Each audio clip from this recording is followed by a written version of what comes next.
आज भी अगर आप सूडान जाएं और उसमें जोंगले जाएं तो वहाँ पर जो पुलिस एकेडमी है वो मेरी बनाई हुई है, मेरा अचीवमेंट है। तो मलाकाल में जो टीम काम कर रही थी उन लोगों के साथ में गए पुलिस स्टेशन, वहाँ पे एक गधे को अरेस्ट किया हुआ, गधे को, मैं लिटरली वर्ड यूज कर रहा हूँ, गधे को अरेस्ट किया हुआ। तो मैं उनके साथ में और वहाँ पे रहते हुए हम बाबा जी बन गए, मैं और मेरे साथी जो थे, और तब हमने पटाया किसको, उस घर में काम करने वाली को, और काम करने वाली ने हमें इन्फॉर्मेशन देनी शुरू की। और एक दिन जब उसने इन्फॉर्मेशन, भाई तेरे नोटिस में ऐसा कुछ, ऐसी कोई बात आई हो जो जिसको इंडिकेट किया जा सकता हो, जो, तो बोले सर आदमी तो हैं 4 और थालियाँ मिलती है 5।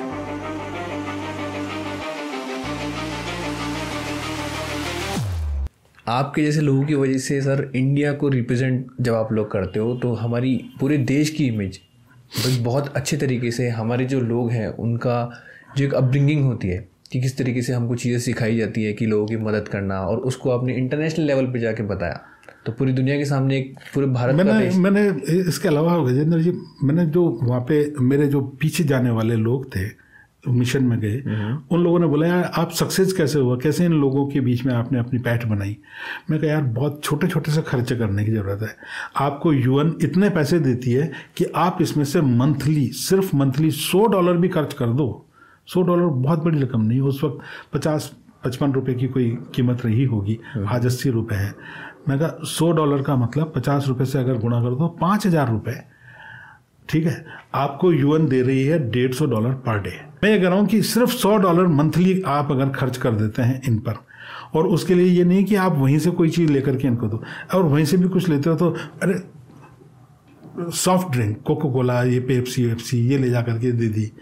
इंडिया आए तो कमिश्नर जो है, पुलिस कमिश्नर, उसकी टेबल पे कपड़ा नहीं है, उसकी टेबल पे पेपर वेट नहीं है, उसकी टेबल पे उसका नेम टैग जो होती है, एक अपन यहाँ से 2-2 रुपये की ले जा करके, और इस तरह से वहाँ पे जितने भी पुलिस ऑफिसर थे या कोई दूसरे और हैं उन लोगों की नेम प्लेट बना करके ले गए।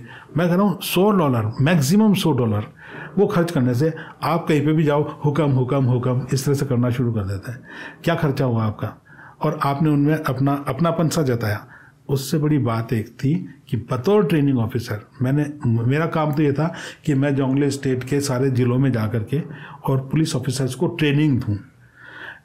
वहाँ की क्या कानून है उसको सुन करके आपको बहुत हंसी आएगी, और मौका आ गया है तो वो बताऊंगा मैं। आप अभी याद दिला देना मेरे को, पहले ये बता दूं मैं आपको कि मैंने जब ये बोला कि भाई मैं हर एक ज़िले में जा कर के वहाँ के, जो कि बहुत मुश्किल है सब जगह पे जाना, मैंने बताया कि जुबा से और बोर तक आने में सड़क का रास्ता बहुत 250 किलोमीटर ही था। हमारे लिए अगर गाड़ी सही और सड़क सही हो तो बहुत ज़्यादा बड़ी बात नहीं है। बोस्निया में मैं 600 किलोमीटर भी गाड़ी से चला जाया करता था, वहाँ पे गाड़ी से जाना मुश्किल। तो मैंने कहा मैं अगर ज़िलों में जाकर के पुलिस ऑफिसर्स को ट्रेनिंग दूंगा तो मैंने कहा सबको मैं ट्रेनिंग नहीं दे पाऊँगा, मेरा टेन्योर पूरा हो जाएगा और मज़ा भी नहीं आएगा, और ट्रेनिंग में यूनिफॉर्मिटी नहीं रहेगी, एक रूपता नहीं रहेगी। तो क्या किया जाए, मैं कहा आपके पुलिस ऑफिसर्स को 2 ग्रुप्स में, ताकि आपका काम भी चलता रहे और ट्रेनिंग भी चलती रहे, यहाँ बोर में बुला लिया जाए और यहाँ पे मैं ट्रेनिंग दे देता हूँ।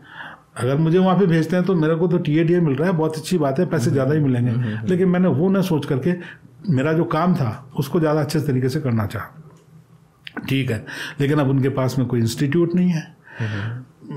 बोर जो हमारा टीम साइट थी, हमारी जो जगह थी, वहाँ से 12-13 किलोमीटर नील नदी के किनारे पर जंगल में 15 बीघा ज़मीन हमने बोला कि हमें दे दो, हम इसमें अपनी इंस्टीट्यूट बना लेंगे। लेकिन वहाँ पे एक मुश्किल सामने आई कि वहाँ पे लड़ाई के दौरान माइंस बिछा दी गई थी। बोस्निया में भी ये बहुत ज़बरदस्त बात थी कि वहाँ पे जब आपस में भागे, घर छोड़ करके भागे, तो लोगों ने दुश्मन को सताने के लिए माइंस लगा दी थी।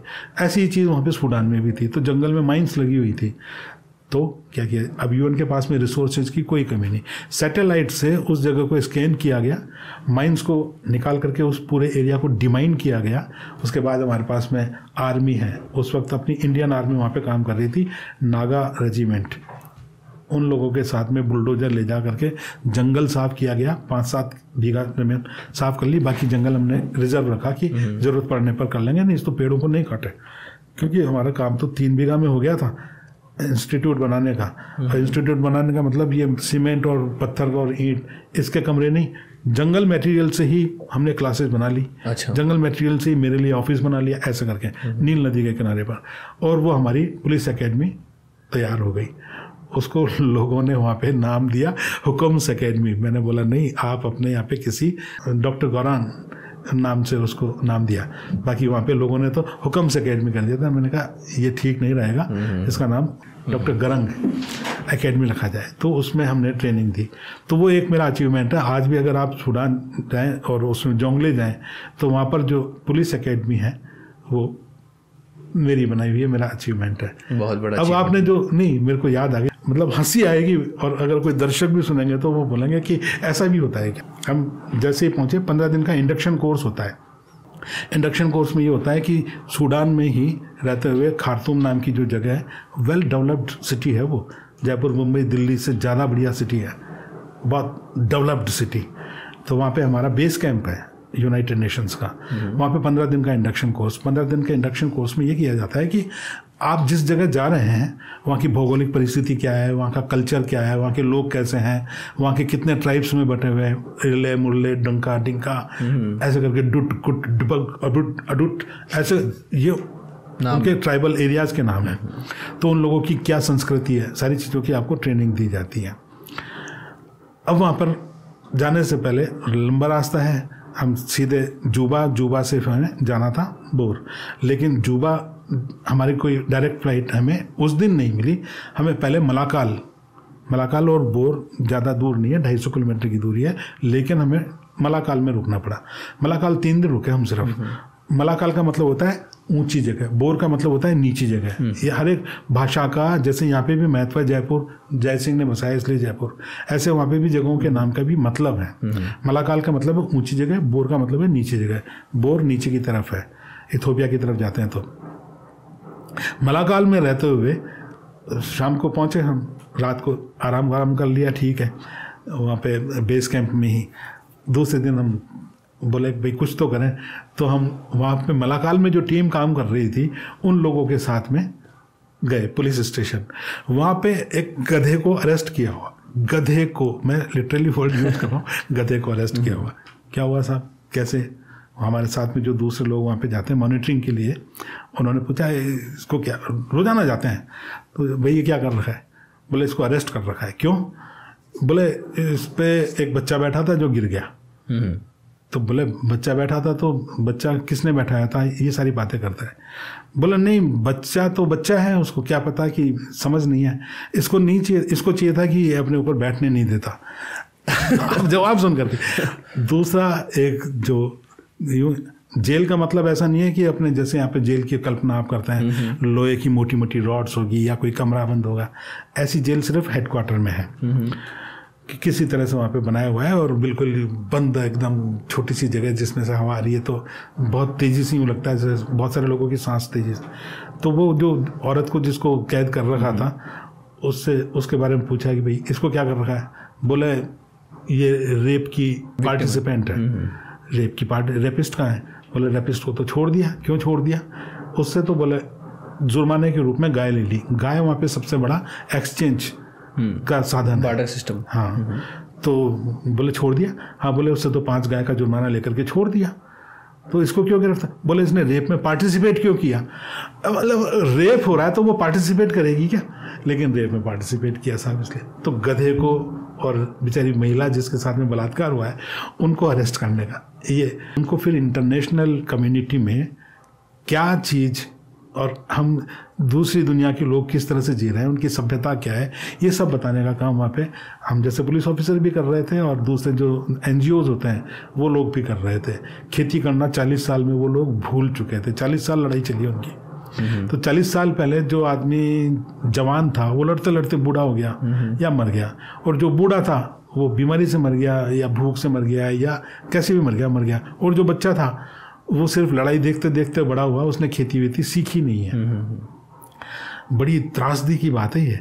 40 साल में इतना ज़्यादा जनरेशन गैप और इतनी सारी चीज़ों में जो गैप आ जाता है, वो चीज़ देखने की थी कि लोगों को खेती नहीं आती थी, ठीक है ना। तो वहाँ पे कानून कायदे सभ्यता ये तो सब गौण हो गई थी, बातें बेकार हो गई थी।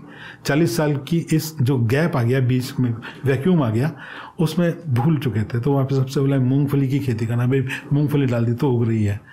वहाँ पे NGOs ने उनको सिखाना शुरू। आज तो वापस वो साउथ सूडान और नॉर्थ सूडान अलग अलग हो गए, पहले एक ही थे। लड़ाई भी यही थी कि नॉर्थ सूडान में तो सारे तरह के डेवलपमेंट है। अरब कंट्री से जो मुस्लिम्स वहाँ पे गए थे, उन लोगों ने वहाँ पे अपने ऐशगाह बना करके और खार्तूम को बहुत डेवलप कर लिया। सारे रिसोर्सेज साउथ से थे, पानी से लेकर के, जंगल से लेकर के, मटेरियल से लेकर के, एवरीथिंग फ्रॉम साउथ वो लेकर के आए और नॉर्थ को डेवलप कर लिया। साउथ ऐसे कि ऐसे रह गया। तब डॉक्टर गरंग कोई हुआ, जाले नाम का गाँव है जहाँ पर मैं गया हूँ। उस डॉक्टर गरंग ने जो है उन लोगों को समझाया कि तुम लोगों की क्या स्थिति है, क्यों है। सारे रिसोर्सेज तुम्हारे पास में, जबकि नॉर्थ में तो सिर्फ डेजर्ट है। उसके बाद में रेड सी, और रेड सी के बाद में रेत ही रेत, रेत ही रेत, और वो इतने डेवलप्ड है जहाँ पे कुछ नहीं है। और जहाँ पे तुम्हारे पास में सब कुछ है, तुम बिछड़े हुए हो। तो डॉक्टर गरंग उनको ले जाकर के इथियोपिया में बुलाया, चलो मैं तुम्हें कुछ नौकरी के काम धंधे। लेकिन वहाँ जाकर के उसने उन सबको मोटिवेट किया, बंदूक चलाना सिखाया, लड़ाई हुई, इतनी सारी चीज़ें हुई। जिस तरीके से आपने मेरे को पहले वाला केस बताया था, आपने मेरे को कहा था कि 2 किस्से हैं जिसका जिक्र मैं आज करना चाहूँगा, तो एक रह गया सर। देखिए, जो दूसरा किस्सा जिसमें रूप बदल करके और लंबा चला कोई काम, वो दूसरा था चित्तौड़ के उस वक्त सब डिवीज़न हुआ करता था प्रतापगढ़। प्रतापगढ़ सब डिवीज़न में खबर तो इतनी सी थी कि साहब वहाँ पर नाम से कोई शख्स है जो दायां हाथ है। और इसी तरह से बात शुरुआत वहाँ से हुई थी कि कौन है। और तत्कालीन CM साहब भैरव सिंह जी शेखावत साहब, ईश्वर उनकी आत्मा को शांति दे, उन्होंने VP भटनागर साहब वापस दिल्ली से लौट करके आए थे, यहाँ से चले गए थे डेपुटेशन पे, वापस आकर के, और चीफ ऑफ इंटेलिजेंस। और वो बहुत मेरे गॉडफादर हैं एक तरह से, उन्होंने मुझे फोटोग्राफी उन्होंने सिखाई। तो उनसे जब चीफ मिनिस्टर साहब ने पूछा कि भाई कि क्या कहानी है, इतना ज़्यादा फेमस नहीं था हमारी इंटेलिजेंस में, पता ही नहीं था उसका कुछ। और वहाँ पे कोई ऐसी बात हुई कि CM साहब ने उनसे बोल दिया, भटनागर साहब आप ज़ीरो हो, बिल्कुल ज़ीरो। अब क्या होता है, ऊपर से कोई चीज़ नीचे इसी तरह से आती है। उन्होंने अपने सारे जोन ऑफिसर्स से पूछा, वो भी बोले नहीं साहब सिंह तो कोई नहीं है, कोई नहीं है। तो उन्होंने ऊपर से जो बिग ज़ीरो आया था वो नीचे तक you are nothing, you are big zero, ऐसे कर दिया। अल्टीमेटली हुआ ये कि बात उनकी प्रतिष्ठा की आ गई। पता लगाने की बात आई तो उदयपुर में हमारे जो इंटेलिजेंस के ऑफिसर्स थे वो बोले साहब कि एक सरदार हमारे यहाँ पे इस तरह से रहता है और वो अफीम का लॉरेंसी लाइसेंस खेती जो करते हैं वो है इस तरह से। अब यहाँ से, अब हेडक्वार्टर से मुझे और मेरे एक साथी हैं भंवर सिंह गौड, हम दोनों को ये टास्क दे करके भेजा गया और हम पता करते करते करते प्रतापगढ़ में सब डिवीज़न में वहाँ पे पहुँचे। वहाँ पे उस वक्त मुझे अच्छे से याद है तहसील ऑफिस में कोई रतन सिंह जी थे, उनसे जाकर के हमने उस पूरे एरिया का नक्शा वक्शा लिया। आज तो गूगल पे आपको सब मिल जाता है, उस वक्त नहीं मिलता था। और उसके बाद नौगावा, अर्नो, दलोट, दिवल्दी, लुपड़ी, चुपड़ी, ये गांव ऐसे थे जहाँ पर स्मैक की भट्टियाँ थी, स्मैक की भट्टियाँ।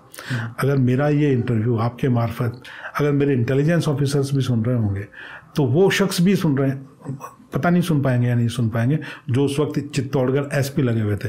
मैं राजीव दासोत साहब का नाम लेना चाहता हूँ, वो भी उस वक्त चित्तौड़गढ़ SP लगे हुए थे। एनीवे, तो ये पता करने के लिए नौगावा, अर्नोद, ये जो जगह थी, यहाँ पे बोलते हैं ये अरावली की शुरुआत है। यहाँ से वहाँ से नीचे तलैटी में जाकर के एक शिव मंदिर है और वहाँ पर काफ़ी सारे साधु वाधु और साधुओं का एक पूरा जूनागढ़ के साधुओं का नाथ संप्रदाय का अखाड़ा है एक तरह से। मैं नाथ संप्रदाय को बिलोंग करता ही हूँ। मैंने उस अपनी स्थिति को कैश करना, तुरंत बनती है ये सारी की योजना कि कैसे क्या करें अपन, और तो मैं उनके साथ में और वहाँ पे रहते हुए हम बाबा जी बन गए, मैं और मेरे साथी जो थे भंवर सिंह गौड। और वहाँ से फिर हम झोली चिमटा लेकर के और इन गाँव में घूमते, वहाँ पे स्मैक की भट्टियाँ, ये सारी रिपोर्ट हम धीरे धीरे भेजते रहे। उन्हीं दौरान हमें ऑपरेशन ब्लैक गोल्ड एक चला रखा था राजीव दासोत साहब ने, उसकी भी एक तरह से कह सकते हैं हमने परतें खोली और उसी दौरान एशिया का नंबर 1 ड्रग्स स्मगलर कहा जाने लगा था जिसको, उसकी भी परतें हमारे सामने खुलती चली गई, उसकी 3 मोटी मोटी फाइलें बन गई और वो सारी चीज़ें हम यहाँ पे हेडक्वार्टर भेजते रहे। और वहाँ पे उस का जो पूरा नेक्सस था, मैं आज यहाँ पे बैठ करके याद कर रहा हूँ उस सारी चीज़ को। ऐसे करके इतने सारे नाम जो यहाँ पे काम करते थे उसके लिए, उसका नाना, कुल मिलाकर के वो स्मैक की भट्टियाँ जैसे जैसे पता लगी, आज तो वहाँ पे स्मैक बनती है। आज भी मैं मतलब हमारा फेलियर इस बात पे मानता हूँ कि काम तो बहुत अच्छे से बंद हो गया, काफ़ी बड़ा अचीवमेंट है कि आज वहाँ पे भट्टियाँ उस तरह से नहीं है जिस तरह से उस दौर में थी, और यहाँ से पार हो ही चुका। उसी दौरान पता करते करते हम आगे तक जब चले गए, मध्य प्रदेश की सीमा को छूने वाला एक गाँव है झिरनिया, और उस झिरनिया गाँव में एक कुआं है, उस कुएं में हथियार, ठीक है, और 2 ट्रक के करीब बताए जाते हैं। 2 ट्रक का मतलब ये नहीं कि ट्रक का पीछे वाला जो एरिया होता है वो भर के नहीं, ड्राइवर्स की जो केबिन होती है, केबिन के ऊपर की जो जहाँ पे वो अपने कोई को ड्राइवर को पायलट होता है उसके सोने के लिए जो जगह होती है ना, उस तरह की उस पूरा वो जो केबिन है वो हथियारों से भरी हुई। और वो आगे पीछे आज की तरह से मोबाइल फ़ोन नहीं थे, लेकिन ये लोग, उनके पास में सैटेलाइट फ़ोन का मुझे नहीं पता उस वक्त चालू हो गए होंगे या नहीं हो गए होंगे, लेकिन किसी तरह से वो मतलब मॉनिटरिंग करते हुए आगे चल रहा है आदमी, हाँ भाई नाकाबंदी चल रही है, ये रूट ये चेंज कर लो, ये सब बताने के लिए कोई आदमी आगे जाता पीछे जाता, ऐसा करके उन ट्रकों इतनी, और वो अल्टीमेटली आकर के झिरनिया के उस कुएं में डंप हुए थे और वहाँ से वो निकाले थे। वो काफ़ी पेपरबाजी भी हुई थी। इन सब बातों का प्रमाण देने की मुझे इसलिए आवश्यकता नहीं है क्योंकि हमने भोगा है उस चीज़ को। वहाँ पर भी मैं फिर कहूँगा कि हमारे पास में हथियार के नाम पे ब्लेड भी नहीं थी, और हमने दोनों भाइयों ने, मैंने और भंवर सिंह गौड़ ने, उस मिशन को अंजाम दिया। करीब 4 या 5 महीने हमें उसमें लगे होंगे। बहुत बड़ा एक काम। अल्टीमेटली फिर उसमें एक बहुत मज़ेदार बात हुई, तो भाग गया। उसके 15-16 नाम थे, रिकॉर्ड निकालने को कुछ बोलते थे, वो निकाल करके, अब पता नहीं बहुत सारे काम हैं, लेकिन वो भाग नहीं सका था, अंडरग्राउंड हो गया। और उसको पता करने के लिए वापस एक टास्क हमारे सामने हुआ। हमारे सीनियर, हमारे बड़े भाई की तरफ से गोपाल सिंह जी भाटी साहब, वो इंस्पेक्टर लगे हुए थे जोन ऑफिस से वहाँ पे, और मेरा ही एक साथी ओम प्रकाश उपाध्याय चित्तौड़ के रहने वाले हैं, बहुत अच्छे जासूस कह सकता हूँ मैं उनको। जब उन तक ये बात पहुंची और कि यार ये तो गार्डन के पास में है उसका, तो वो वहाँ का रहने वाला, वहाँ पे हमने वॉच लगा रखी, सारी हथकंडे अपना लिए, पता नहीं लग रहा उसका। और तब हमने पटाया किसको, उस घर में काम करने वाली को, और काम करने वाली ने हमें इन्फॉर्मेशन देनी शुरू की, रोजाना की रिपोर्ट दिया करती। और एक दिन जब उसने इन्फॉर्मेशन, भाई तेरे नोटिस में ऐसा कुछ, ऐसी कोई बात आई हो जो जिसको इंडिकेट किया जा सकता हो, जो, तो बोले साहब आदमी तो हैं 4 और थालियाँ मचती है 5, तो 5वां आदमी कौन हो सकता है। जब उस घर में रेड दी गई तो वो पलंग के नीचे जो बॉक्स होता है उसमें, मतलब खाया पिया नहाया धोया जाकर के उसमें सो जाना और उसे पड़ा रहना। तो उस आदमी को वो, उसकी मतलब एक नॉर्मल प्रूडेंस का आदमी, सामान्य प्रज्ञा का आदमी कैसे, एक इंटेलिजेंस में कुछ नहीं होती है, सामान्य प्रज्ञा होती है कि आप अपना सामान्य बुद्धि से कैसे किसी स्थिति को समझ करके और परिणाम प्राप्त कर सकते हैं। तो 4 आदमियों की बजाय 5 थाली अगर जमती है तो वो किसकी हो सकती है। ऐसे ही छोटे छोटे क्लूज से आप बड़े बड़े ऑपरेशंस को अंजाम देते हो, और आपका जैसा एक्सपीरियंस है और उसके हिसाब से, और अब आप पोस्ट रिटायरमेंट के बाद एक ट्रांजिशन आपने लिया है एक बहुत अलग तरीके का, उसके बारे में मैं चाहूँगा कि हम किसी और दिन एक पूरा एपिसोड करें जिसमें आपने बहुत अलग अलग तरीके से, जैसे आप राइटर बन गए, आपने बहुत सारी किताबें लिखी है, और नाथ संप्रदाय पे एक आपने बहुत अच्छी रिसर्च करके एक बहुत अच्छी बुक लिखी है, उसके बारे में बहुत डिटेल में चर्चा करना चाहूँगा। डेफिनेटली मैं नाथ संप्रदाय की अभी इस एपिसोड के ख़त्म होने से पहले बता देना चाहता हूँ। बिल्कुल। एक छोटी सी मन पे पीड़ा का परिणाम है नाथ संप्रदाय इतिहास एवं दर्शन। गलता के मामले को लेकर के ऐसे कुछ एक नागरिक नाम से और नगर परिक्रमा नाम से राजस्थान पत्रिका में छपता था, उसमें अनर्गल बात छप गई और वो बात कहीं पे मन को लगी। और मैं जो नाथ संप्रदाय के बारे में कुछ नहीं जानता था, हालांकि मैं नाथ संप्रदाय का फॉलोवर, मेरा परिवार सब कुछ, लेकिन उस एक जरा सी चोट ने मुझे 20 साल का रिसर्च उस बुक पे करवाया। और वो बुक आज इंटरनेशनली काफ़ी सर्कुलेशन में, मैं उसकी कोई रॉयल्टी नहीं लेता। और मुझे अभी पिछले दिनों, अभी ज़्यादा नहीं, 6 महीने 7 महीने पहले पता लगा, राजस्थान में 4 लोगों ने उसकी नकल करके डॉक्टरेट की उपाधि ले ली है। उत्तराखंड में 2 और लोग इस पे रिसर्च कर रहे हैं, मतलब नाथ संप्रदाय पे, और मेरी बुक को उन्होंने आधार माना है। बिहार में भी इसी तरह से चल रहा है, उत्तर प्रदेश में भी कई लोग उसको कर रहे हैं। मैं उसकी रॉयल्टी नहीं लेता। बाकी और दूसरी तो किताबों के बारे में अपन बात करेंगे। 8 किताबें मेरी अब तक पब्लिश हो गई। उर्दू पोएम्स मेरा बचपन से लिखने का जो शौक़ है, उसमें भी मेरे मामा जी प्रिंस कौशल, जिनको कहा जाता था, उनका काफ़ी बड़ा हाथ है कि उनको देखा देखी मैंने लिखना शुरू किया था। कहीं ना कहीं पे जीवन में कुछ प्रेम की बात ज़रूर होती है, वो भी एक मोटिवेशन मेरा लिखने का रहा। और बहुत छोटे से बच्चे ने 9th क्लास में अगर कोई उपन्यास लिख दिया, उसकी भी चर्चा नेक्स्ट एपिसोड में अगर आपके दर्शकों को पसंद आई होगी तो ज़रूर करना चाहूँगा। बिल्कुल सर, आज के लिए इस एपिसोड को यहीं समाप्त करते हैं। उम्मीद है कि आपसे जल्दी मुलाकात होगी। Thank you.